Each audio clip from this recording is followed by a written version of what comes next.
Hello everyone, it's George from Ireland. Here's a statue of Johann von Riebeek. I hope I pronounced it correctly. They've got his real name, Johann, but he's commonly called Jan. Okay, Johann Antonsson Riebeek. I hope I got it right. My Dutch is far from perfect. So he's the one who established this Dutch settlement here at the Cape of Good Hope on the 6th of April 1652. Now the Dutch had passed by and landed before, but they'd never come with the intention of staying permanently.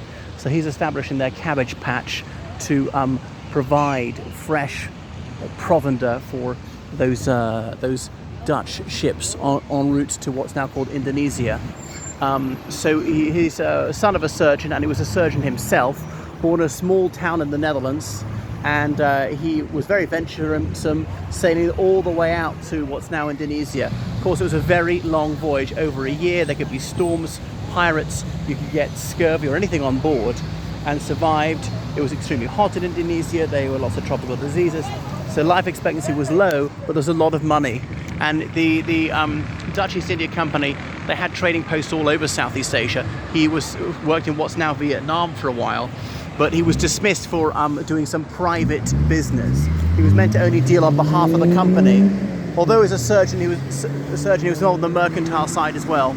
So he married a French Huguenot who fled to the Netherlands, Maria de la Quillière, and in 16 years they had 9 children, but most of whom died as babies. That was not unusual at the time. So he established the colony here, arrived with 3 ships, and one of them came a day late, and that was sort of Founders Day for a long time in the apartheid era. It's now been reimagined as Freedom Day. And I went to a South African Freedom Day celebration, perhaps ironically, in Rhodes House in 2002. And here it's got it in English and then in Afrikaans. And perhaps surprisingly, it's donated by Cecil John Rhodes, who was Prime Minister of the Cape Colony a few years earlier, the richest man in Africa for a time. What else was I going to point out about that? And it's just 5 months before the Second Boer War broke out. So a stop to the Afrikaners, just recognizing they were the first Europeans to come here permanently. So yeah, he was exalted. His image was omnipresent in apartheid-era South Africa, and the best-known painting is now reckoned to be of someone else. They got mixed up with another 17th century Dutchman.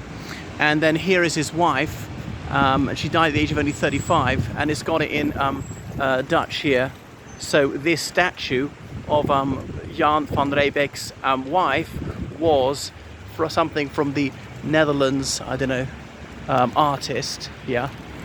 So in recognition of the Netherlands Riebeek Committee for the something, and I can't get the rest of it. It was basically the tercentenary of his landing, and by his Royal Highness Prince Bernhard of the Netherlands, who unveiled this present from the Netherlands, the Dutch people, to South Africa, okay, as a memorial to Van Riebeek in 1952.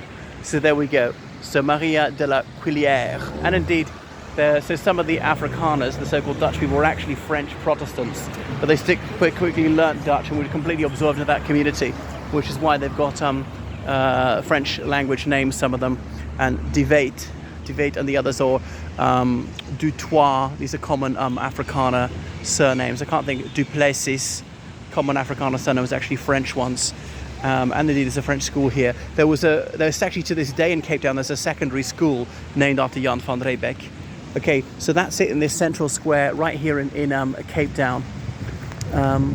So yeah, and then looking right up the street, you can see Table Mountain barring it. It's not the best angle to see it. Wow, it's extraordinary. I couldn't quite believe I was here. So I knew it was a highly developed city, but it's maybe even more impressive than I thought. You know, sort of like Singapore on the Atlantic Ocean. Right. Okay, I'll switch it off now. Thank you for watching my video. Goodbye.